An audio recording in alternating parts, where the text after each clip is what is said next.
वंदे मातरम। आप सभी का हमारे इस चैनल नॉलेज एसोसिएट में हार्दिक स्वागत है। आज का हमारा टॉपिक है वेल्डिंग थ्योरी। वेल्डिंग थ्योरी के पार्ट 2 का आज का हमारा टॉपिक है क्लासिफिकेशंस ऑफ वेल्डिंग। आज की हम इस वीडियो में ये समझेंगे कि वेल्डिंग कितने प्रकार की होती हैं और किस किस प्रकार की वेल्डिंग के क्या क्या डिस्क्रिप्शन होते हैं। आइए हम इस वीडियो को शुरू करते हैं। जैसा कि हमने आपको पिछले वीडियो में ही बताया था कि वेल्डिंग को हमने 3 अलग अलग भागों में विभाजित किया है। जोड़ी जाने वाली धातु के आधार पर, प्रेशर के आधार पर और ऊष्मा के आधार पर हमने 3 भागों में वेल्डिंग को डिवाइड किया हुआ है, जिसमें से जोड़ी जाने वाली धातु के आधार पर होमोजीनियस और हेट्रोजीनियस वेल्डिंग, प्रेशर के आधार पर नॉन प्रेशर और प्रेशर वेल्डिंग, हीट के आधार पर केमिकल, इलेक्ट्रिकल और मैकेनिकल वेल्डिंग हमने आज की इस वीडियो में कवर करनी है।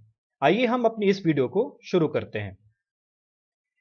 अकॉर्डिंग टू जॉइंट मटेरियल, यानी कि जोड़ी जाने वाली धातु के आधार पर वेल्डिंग के 2 प्रकार हैं, होमोजीनियस वेल्डिंग और हेट्रोजीनियस वेल्डिंग। होमोजीनियस वेल्डिंग इसे ऑटोजीनियस वेल्डिंग भी कहा जाता है।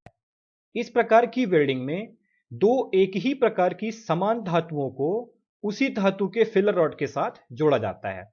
अब हम ये समझ लेते हैं कि हमें माइल्ड स्टील के 2 विभिन्न पार्ट्स को आपस में जोड़ना है। तो 2 माइल्ड स्टील की एक समान धातु हो गई और उसी प्रकार की धातु को यानी कि माइल्ड स्टील की धातु को जोड़ने के लिए मुझे एमएस यानी कि माइल्ड स्टील की ही फिलर रॉड का उपयोग करना होगा। इस प्रकार की वेल्डिंग को हम होमोजीनियस या फिर ऑटोजीनियस वेल्डिंग के नाम से जानते हैं। अगला प्रकार है हमारा हेट्रोजीनियस वेल्डिंग। हेट्रोजीनियस वेल्डिंग में 2 अलग अलग अर्थात असमान प्रकार की धातुओं को जोड़ा जाता है। इसमें जोड़े जाने वाली धातु का मेल्टिंग टेम्परेचर जुड़ने वाली धातु से कम रखा जाता है।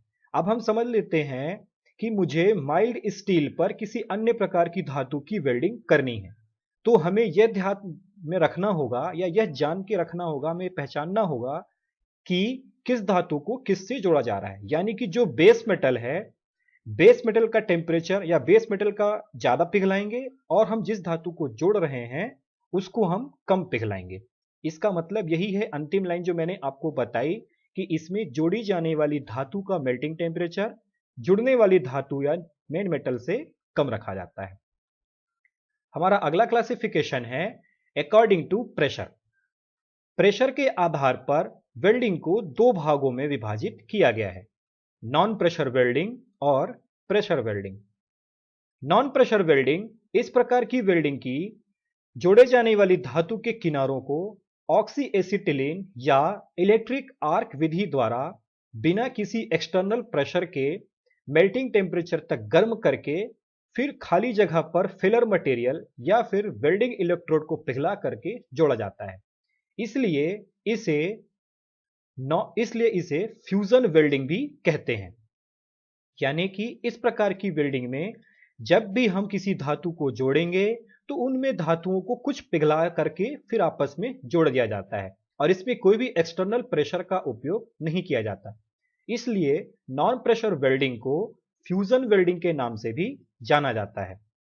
दूसरा प्रकार है प्रेशर वेल्डिंग। यह एक नॉन फ्यूजन वेल्डिंग भी कहलाती है। इस प्रकार की वेल्डिंग में जोड़े जाने वाली धातु को मेल्टिंग अवस्था तक या फिर प्लास्टिक अवस्था तक गर्म किया जाता है। इसके पश्चात इन्हें दबाव देकर आपस में जोड़ दिया जाता है। हमें अब यह समझना होगा कि प्लास्टिक अवस्था होती क्या है।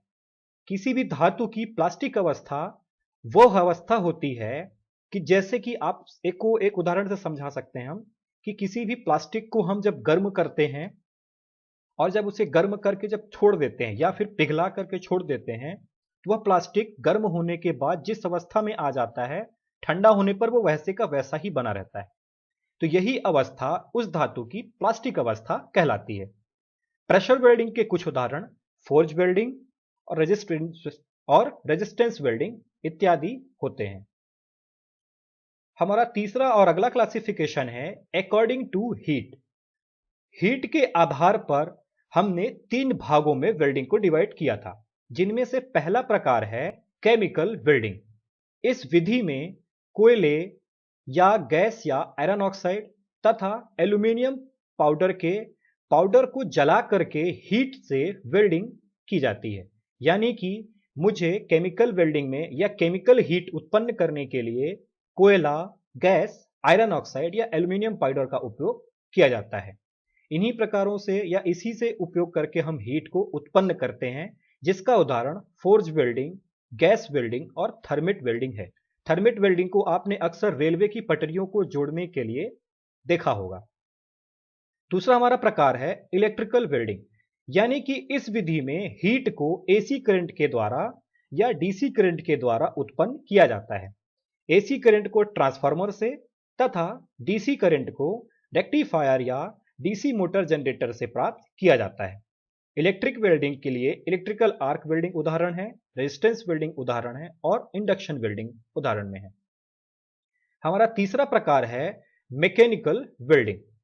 इस विधि में धातु की मैकेनिकली प्राप्त हीट से वेल्डिंग की जाती है, यानी कि इसका एक उदाहरण फ्रिक्शन वेल्डिंग है। आने वाली हम वीडियो में यह समझेंगे कि friction welding, resistance welding, electrical arc welding, induction welding या अन्य अलग अलग प्रकार की वेल्डिंग क्या क्या होती है। हमारी आने वाली वीडियो के साथ बने रहें। हमारा यह वीडियो कैसा लगा कमेंट सेक्शन में जरूर बताएं। हम जल्द ही आपसे मिलेंगे अपने नए और अगले वीडियो में। तब तक के लिए जय हिंद, वंदे मातरम।